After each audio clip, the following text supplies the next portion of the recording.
The original entrance to the crypt is located directly below the chancel. Upon entering, the 20 family-owned tombs are located side by side against the two exterior side walls.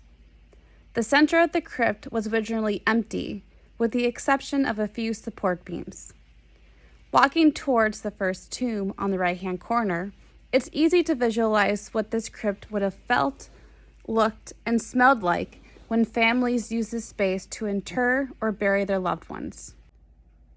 Imagine walking into the crypt between 1750 and 1850. There wasn't any electricity, so it would have been extremely dark with only a few candles to light the way. It is estimated that there are remains of about 10 to 15 people inside of each family-owned tomb. While the entrances to each tomb are now bricked up, they originally had doors. So imagine entering the crypt when these remains were still actively decaying. The smell would have been awful. Despite a few small vents to allow fresh air into the space, the limited airflow only added to the unpleasantness of this underground space.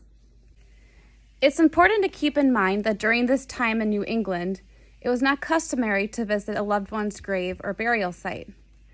Therefore, lighting and improving the smell didn't really matter for these families who owned tombs. Just the fact that they owned a tomb beneath the chapel was enough to show their elite and privileged status in society. Each family-owned tomb is structured the same. Similar to the crypt itself, the tombs have dirt floors.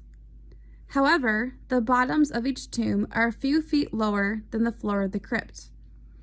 When burying a loved one, you would have to duck under the bricked archway and take a few steps down in order to place the wood coffin inside of the tomb, often stacking them one on top of another.